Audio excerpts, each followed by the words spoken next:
You see a camp with a wagon and 2 people on the edge of the path. Behind them, Black Saddle towers up above a thick, dark forest, about a half a day's journey away.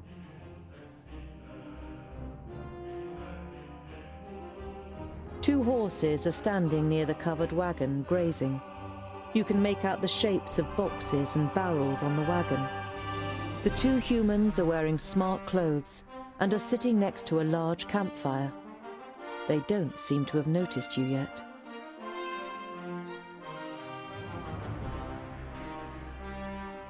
You don't want to give them a shock, so you address them while you're still a distance away. Hello, friends. Is there any space by your fire? The 2 traders look up and visibly jump when they see you 3 dwarves. Ah, hello. Yes, of course. It doesn't escape your attention that you seem to be causing the traders some uneasiness, but you take up their offer and sit down. The twins follow your example. We're only travellers. We're looking for someone who's said to live on Black Saddle. A hermit. Someone who lives here? The traders exchange amazed looks. If they live here, they must be mad. Normally we wouldn't stop and rest here, but the horses are too exhausted. Our departure from Parista was delayed and we must have driven them too hard.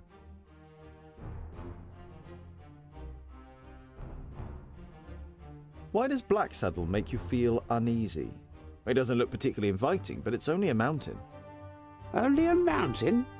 You don't know the legend? The trader looks at you and the twins for affirmation, but you all shake your heads. Black Saddle was once known as Cloud Piercer, and it towered up into the heavens, the upper slopes of pure gold and the summit covered in snow. The humans wanted to attain this wealth, but the smooth slopes and the dazzling summit made the climb impossible. They called on the Dwarves to help them. They were able to tunnel up through Cloud Piercer to the top. They hollowed it out and carried away the gold. The humans demanded that the treasure be shared, but the Dwarves refused, and as they argued, the mountain began to tremble. There were too many holes inside for it to hold together. It collapsed and buried both greedy parties underneath it. The mountain lost its tremendous size and its beauty, and ever since has haunted both humans and dwarves with its erosive hatred, causing even the rocks to turn black over time. Never heard of it. Sounds like human tittle-tattle. Dwarves would never hollow out a mountain so much that it collapses.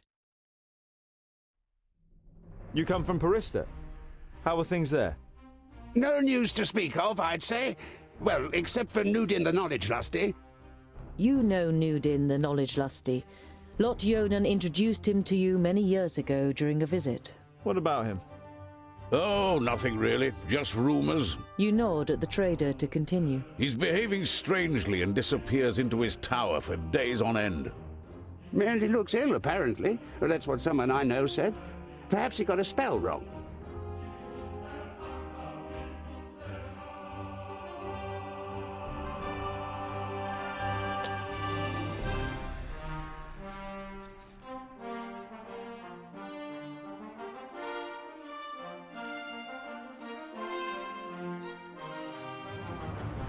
Later in the night, after eating together and some friendly conversation by the campfire, you all decide to sleep.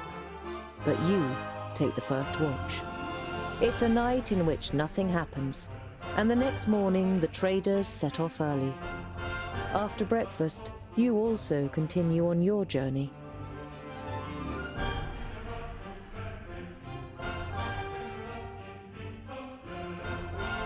After a march through the thick pine forest, Black Saddle, the sinister tabletop mountain, and your journey's destination rises up before you.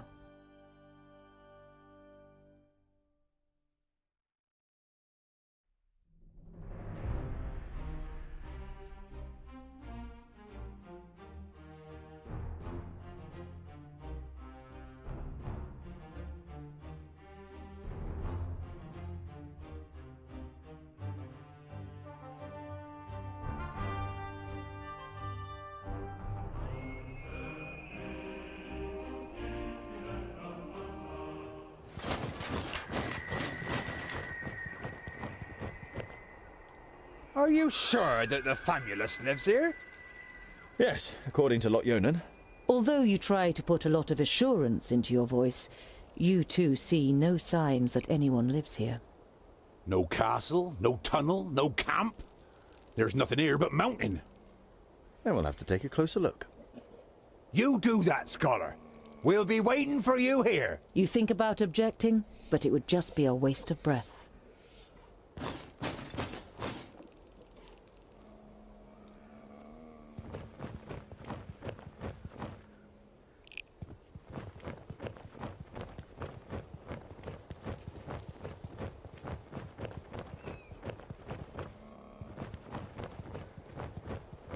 An old tree. Looks like it could fall down at any moment. There we go.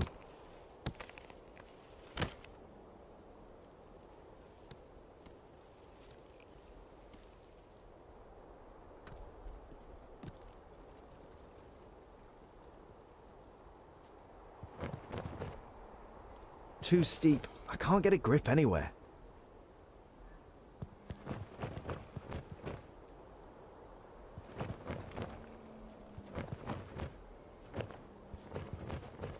If Garen is here, then he is further up. I should find some kind of clue before I climb down again.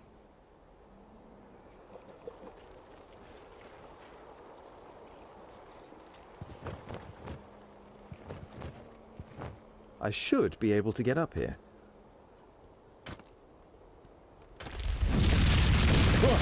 Oh. Phew. That was close. I hope this is all worth it.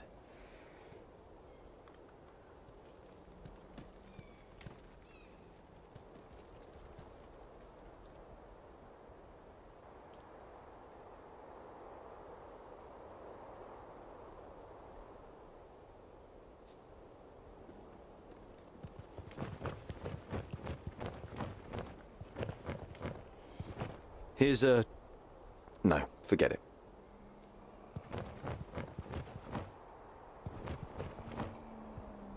Definitely a rock face.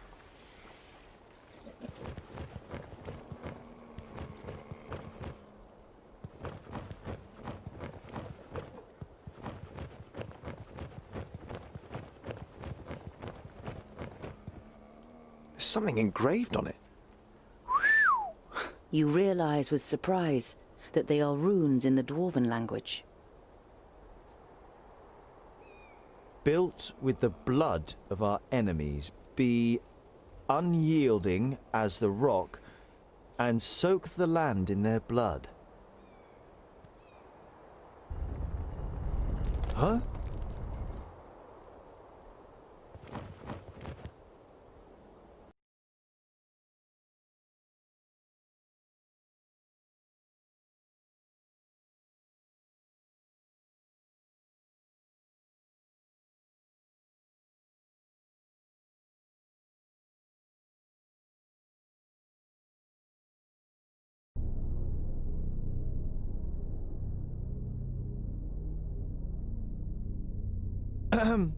Hello?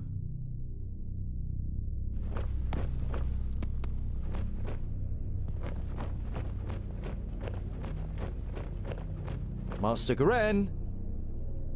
Lot-Yonan sent me to bring some items back to you.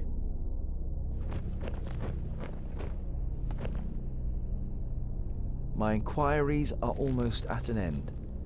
That means I can finally go to be with my sunshine. I have never been to Greenglade, but I think I will like it there. I deposited my most valuable things in the grave of Horengarth before my departure and secured it with magic.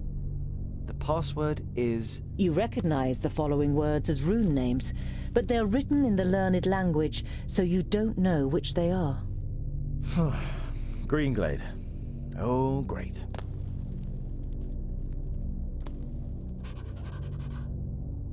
Useful. An eternal flame. I know who taught him that. You see sketches and notes on the architectural features, statues and wall reliefs. It seems Garen spent a lot of time studying this place. Maybe he's kind of a dwarf historian, or maybe he's just a treasure hunter.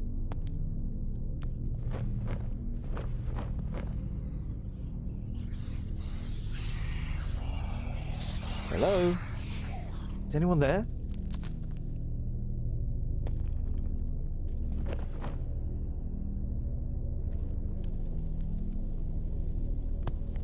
It looks as though Garen lived in the fortress for a while.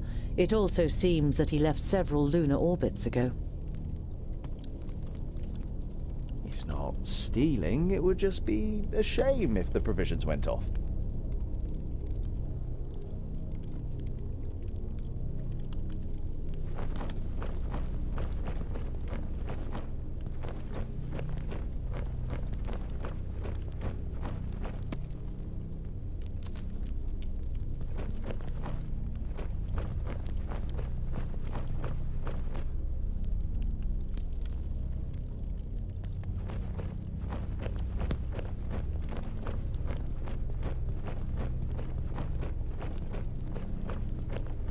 Born of stone, forged in battle, arise reborn from the blood of the enemy.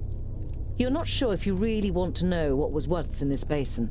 The whole place gives you the feeling that a decent dwarf shouldn't hang around too long.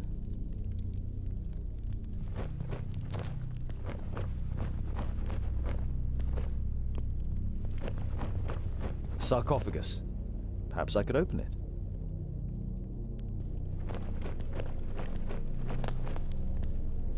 A rune. Clearly magical.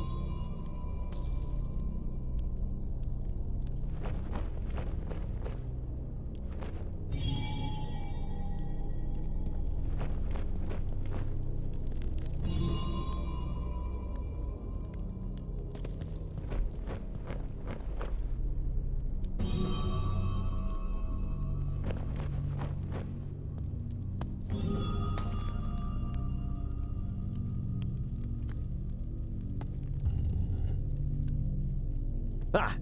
That's it!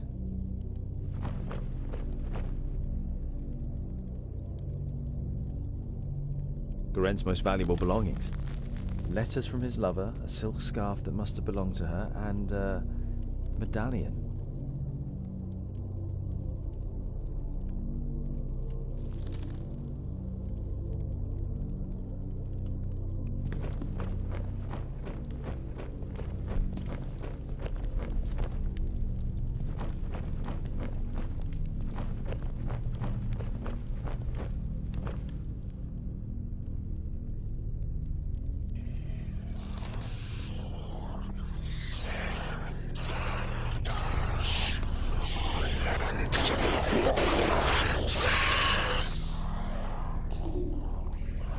Thirdlings, the fortress belongs to the dwarf haters.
So, Scholar, what are the results of your inquiries?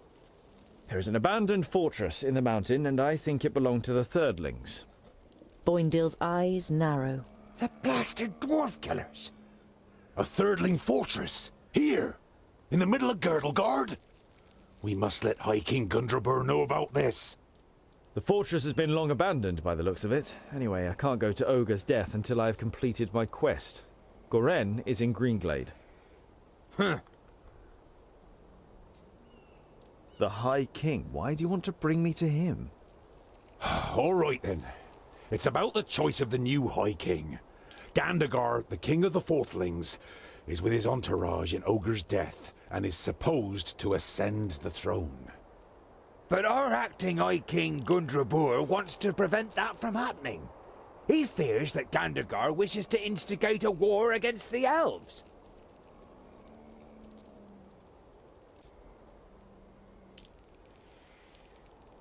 But what have I got to do with that? Boindil is about to say something, but is silenced by a nudge in the side from his brother. High King Gundrabur will explain everything when the time comes. You look distrustfully from one twin to the other. Boindil has donned an innocent expression, and Boendal doesn't give you the impression that he has anything else to say on the matter. What does this King Gandagar have against the elves? Dwarves and elves just don't get along. Brachus and Satalia made us that way.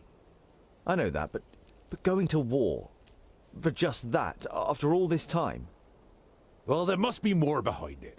They say that the king of the Thirdlings is full of hatred and is a hothead in this matter. A Thirdling fortress? Here, in the heart of Girdlegard? That's strange, isn't it? And worrying. But they've always been wily. They move in the shadows and kill there too if they can. Do you know their story? I've read about it. Lorenberg, their progenitor, rejected the name that Vrachas gave him, who in turn did not give him any special talents, so his kingdom studied war. It helps them defending the East, but it also meant they ended up confronting the other kingdoms. No dwarf would ever even think of injuring one of his kind, never mind killing them. But the dwarf killers are proud of it. When they were even more powerful, they wanted to become the rulers of all dwarves. They are envious of our skills. They haven't been heard of for a long time, but you can be sure there isn't a single dwarf alive who doesn't hate them. Whatever, your High King must wait. I have a quest to carry out in Greenglade. But our quest is... Boindil raises a placatory hand and throws his rucksack onto his back in preparation. Let it be, dear brother. Look at him. He has made his decision, and you will not be able to change his stubborn dwarven mind. You can't help but smile.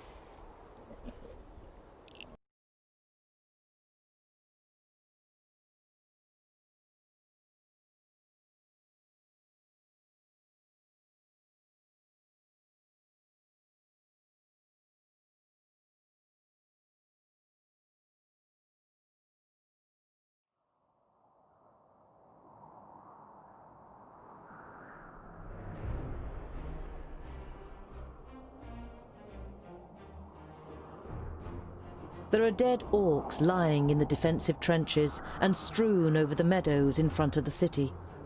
Some of the locals are busy throwing the bodies on pyres, while others repair the minor damage done to the city wall.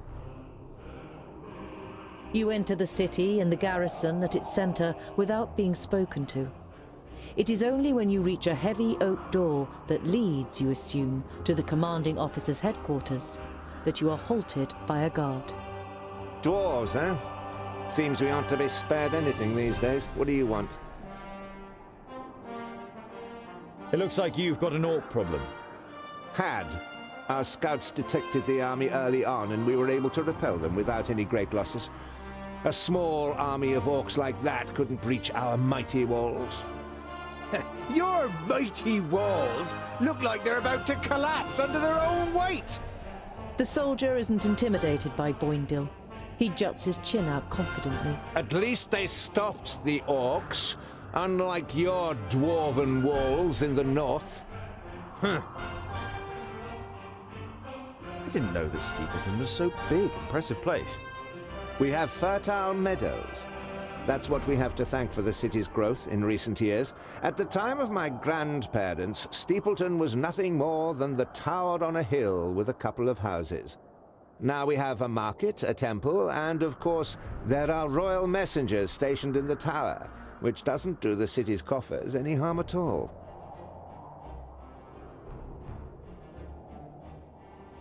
I must speak with your commander.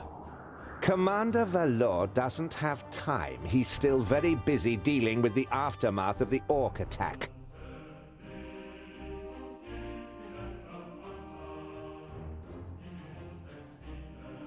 Commander Valor is dealing with the orc problem, and I have important information concerning it. I witnessed a meeting of the orc lords. The guard eyes you with interest and tries to judge whether you can be trusted. Finally, he stands up, opens a door, and enters the room ahead of you. The commander looks up from his work. The guard repeats what you told him. Your information about the orcs could be useful. We have fought them back, but not yet defeated them. Come in.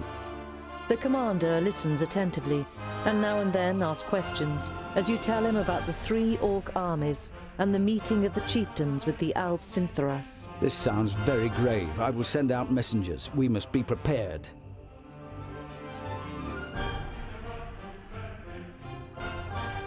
The orc army that attacked you was able to escape. What was left of it? They headed south. Unfortunately, I can't send anyone after them until the damage to the wall is repaired. To the south. Towards Scalebrook, perhaps. We defeated an army of orcs down there. It wasn't an easy fight, but they'd already taken a bit of a beating. By Steepleton's soldiers, I assume. The commander looks at you and seems torn for a moment. Then he pulls himself together. Perhaps you didn't know, but the administration had a bounty on the heads of that horde of orcs. Here, this gold is well deserved. Would it be possible to send a carrier pigeon to Lot Yonan in Yonandar? Lot Yonan the Magus, certainly. And as you crushed the orcs, I'll waive the fee. Let me send for a scribe. Thank you, but I can write the message myself. Paper and ink will be sufficient. The commander nods. You don't blame him for thinking you're illiterate. Very few ordinary folk can read or write. Once the writing materials arrive, you write down a summary of what happened at the meeting of the Alf and the Orcs on a tiny piece of paper. A messenger takes the note, nods, and leaves the room. We must press on. Farewell, Commander Valor. Kill as many orcs as you can, dwarves. Palandir will be with you.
While taking a rest, you see a cart trundling along the road not far away from you. A young couple are sitting on the box seat, clearly in love and more interested in each other than the rest of the world around them. The sight reminds you of a long, unanswered question. So, I was wondering, what do female dwarves look like? Pretty. Very pretty. Uh-huh. You were expecting a little more information. Do they have beards? No, I would say it's more like fluff. Oh, very attractive. And what do they do? I mean, are they warriors too? In our kingdom, most take care of domestic life. They take the animals down to the meadows in the valleys, make sure the larders are full and that there's plenty of good beer, and make our clothes. It only ever causes problems when men and women stand shoulder to shoulder in battle. Some of them are talented stonemasons and smiths, And beware of insulting their skills. They are no less proud than we are. You arrive at a crossroads with a tavern on the corner. A warm light is emanating from its window, lighting up the road around it. A stone sculpture of a sheep stands in front of the door, and above it a sign, swaying gently in the breeze, reads, "The Stone Sheep." You observe the surroundings, but the road is empty and no one leaves the tavern. You notice a broken window on the first floor, which has been boarded up with planks. Something wet drips onto your nose, and you look up to the cloudy sky with a bad-tempered expression. Huh! Why are we standing here and just getting wet from the outside? You enter the tavern with a determined stride and are greeted by a thick wall of pipe smoke. The dozen or so drinkers at the tables turn towards you, then give each other astonished and slightly worried looks. In the tavern there are half a dozen people sitting at the tables, and just as many at the bar, clearly farmers and labourers from the surrounding villages. Boindale pays no attention to the other guests and trudges over to a table. Together with his brother, you follow him and sit down. The landlord comes out from behind the bar. What can I get you? You hear surly muttering from one of the tables. What are groundlings doing showing their faces here, now of all times?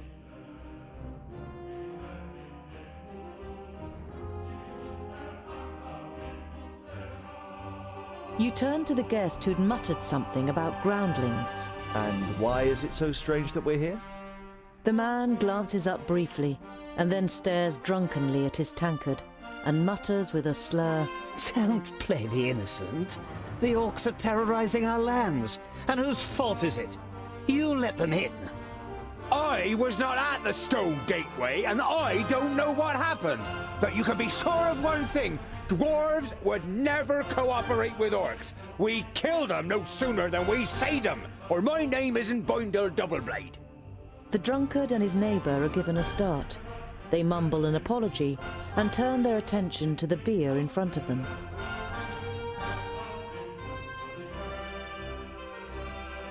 You stand up and turn to the room. This round's on me. The faces of the guests and the landlord brighten up immediately. The landlord gets to work pulling everyone a beer and handing out the tankards. Some of the guests say cheers to you as they get their drinks. Did two travellers pass this way? One was a famulus, the other a mercenary. The landlord shakes his head indifferently and mumbles something incoherently.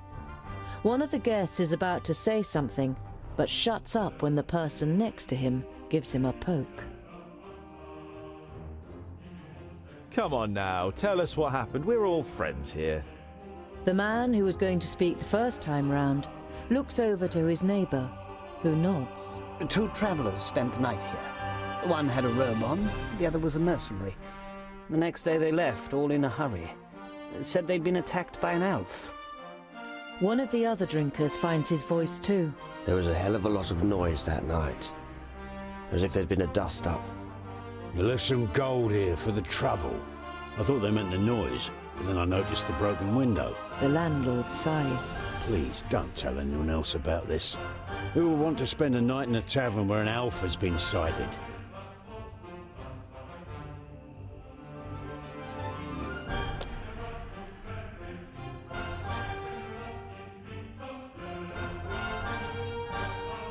We're tired and long for a proper bed. Of course, gentlemen. You spend a restful night in the tavern and then head off on your way again.